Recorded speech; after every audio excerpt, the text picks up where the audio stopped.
Well now, there you be. I was waiting for you. So turn down the lights, maybe even turn them off. Sit back, but don't relax. In fact, you might want to look behind you before we even get started. Oh, and please don't forget to like and subscribe to Creepy Tales, because you might not get another chance after we get started, know what I mean? And speaking of getting started, your journey into this episode of Creepy Tales starts right now.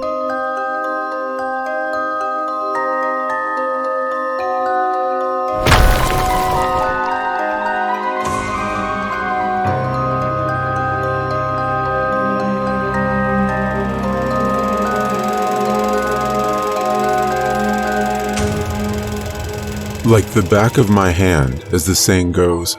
She'd made literate of the saying, for that surface of her hand had become a familiar sight as the days passed. The top side of her hands, during class, while the teacher's voice echoed mindlessly at the front of the room, she'd stare at the top side of her hands that she kept laying on top of her desk. Her mind, galaxies away. She was numb to the noise, numb to it all. To the words thrown her way, to the shoulders she received in the hallways, all of it. She stopped caring long ago, and she couldn't comprehend why they still did. Waylon! She was noticed. Waylon turned her dark gray eyes from her hands, which were laid flat on her desk, to her teacher. The teacher gave her a sharp, pay attention, and continued on with the exercise like always. She went back to staring at her hands and fell back into the gray oblivion where one's notice was non-existent. There was a unit of chemistry that she'd come to understand. The social world was an invisible circle. At the center, the nucleus of that circle, were the people considered to be attractive. Outside that group was a thin line of geniuses who people only respected in hopes of getting something in the future in return. After that was a scattered group of beings that were targeted for bullying. Waylon was not part of any of those groups. She was on the outside of the circle, in the abyss of gray fog. It was the haze that no one cared about. She was somewhere in that fog, unconsidered and unobtrusive. She used to simply observe the inner circle, try and understand what made her so dissimilar in comparison to them. She eventually gave up and fell in love with the prose of having to worry about nothing other than herself. The empty canvas of her sketchbook paper was all she needed. She didn't need to see the real world when she could create alternative universes of her own. She never pays attention. Someone said, "Yeah, she's probably stupid. There's definitely something wrong with her." Waylon favored darker clothing over lighter. It made her feel warmer in spite the fact that she was always cold, even when the sun lashed its golden fingers on her for hours. Her pale skin would still rise if she removed her black, light sweater. Class field trip. Those unusual words caught Waylon's attention. She held her medium-length, dark brown hair out of her face to look at the teacher. "We will all be visiting Thed Lake next week to observe the water quality in comparison to roadside streams." Minutes later, permission slips were handed out. The next day, Waylon handed in hers, and a week later she was riding on a bright yellow bus with her classmates toward the location. Due to the fact that it was winter, the bus windows were coated with white frost on the outside, and the blurred trees they passed were loaded with fresh snow. She kept to the window with her legs pulled up, her knees on the back of the seat in front of her. She could faintly make out her reflection in the window and was fascinated by the dimension within the glass. The ability to clone reality was amazing.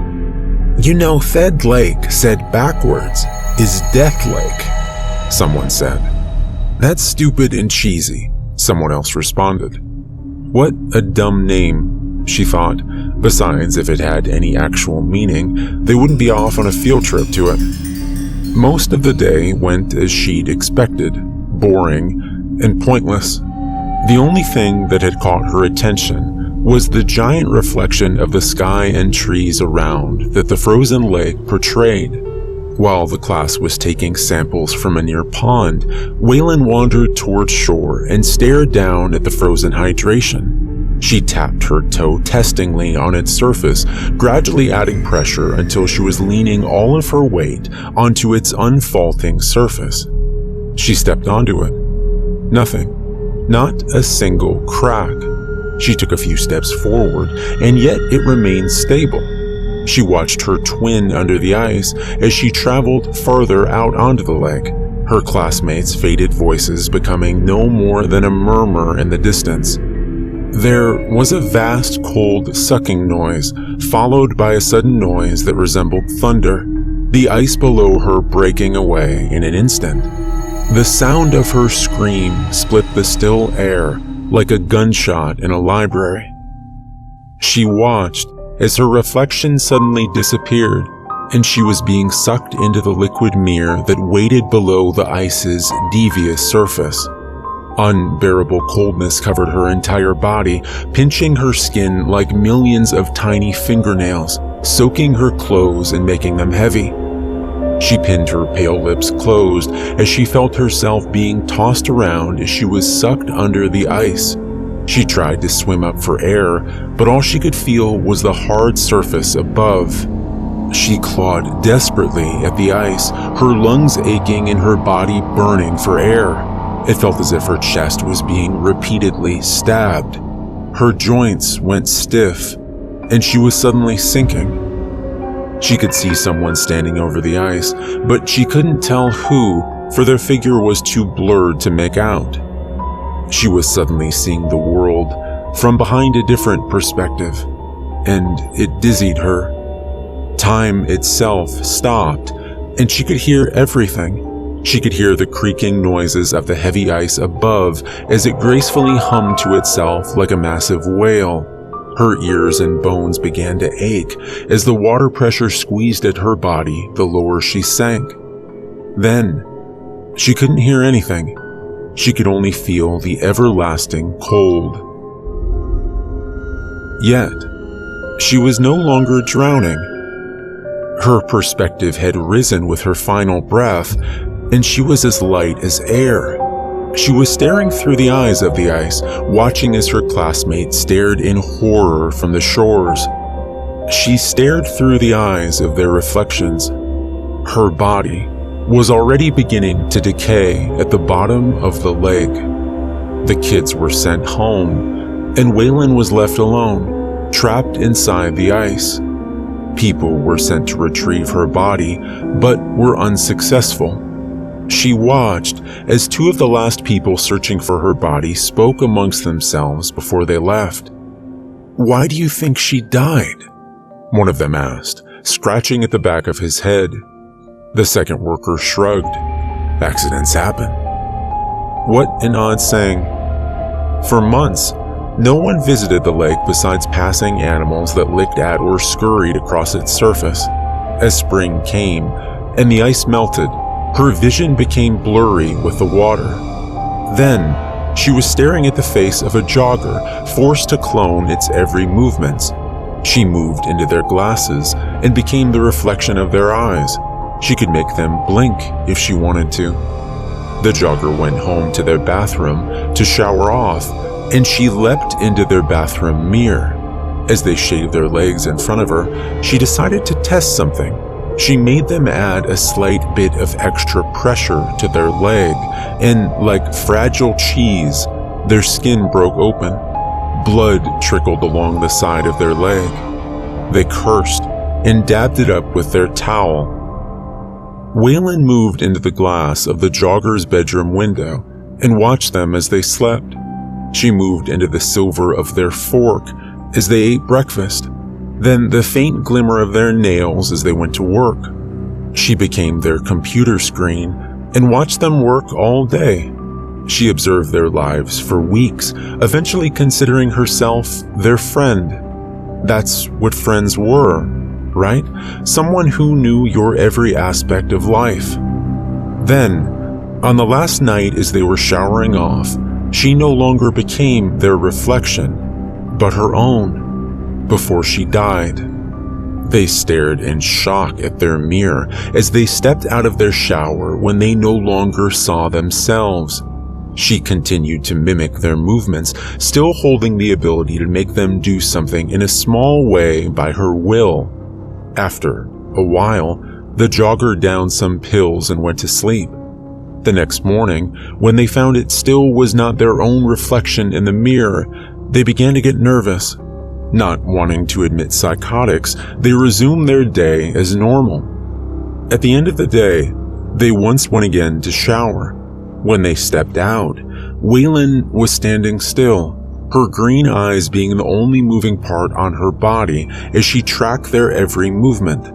The jogger suspiciously eyed the mirror, yet mindlessly continued their daily routine of shaving their legs after they'd gotten out of the shower. "Hello, my friend," Waylon said finally, a small smile upturning her dead lips. They stumbled back in shock, putting their back to the wall and staring wide-eyed at Waylon. You spoke?" "Yes." Waylon made them pick the razor back up that they dropped on the ground. She made them continue to shave their legs. She made the razor dig in too deep, causing a long cut along their calf. "Accidents happen," she said. The next morning, she made them miss their breakfast when they went to pick up their scrambled egg with their fork, instead plunging into their own hand. "Accidents happen," Waylon said. Waylon had fallen in love for the jogger in the amount of time she watched them. How could she not? However, she'd spent her entire life watching others happy. It was interesting to watch them frightened or pained. At work, she made them accidentally knock over the coffee machine filled with boiling coffee onto their arm. When they took a shower that night, she made them take 7 pills instead of 3. The jogger was losing their mind. Why could no one else see this stranger in the mirror? Why was this stranger making them hurt themselves? That morning, it was snowing out. The car windows were iced over, but the jogger was running late for work and didn't take the time to let them defrost. As they drove along the slick road, Waylon made the jogger take a sharp left turn as they approached a bridge, sending the car speeding into a frozen lake. The ice shattered, and the car plunged under the water.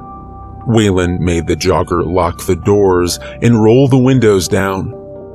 She made the jogger keep her seatbelt on and drown. Before the jogger died, she asked her reflection, "Why?" "Accidents happen," Waylon said. Waylon waited in the lake until a student from a near school came down to the water to gaze in wonder at the car under the surface, and Waylon became their sunglasses, blinking in sync with them.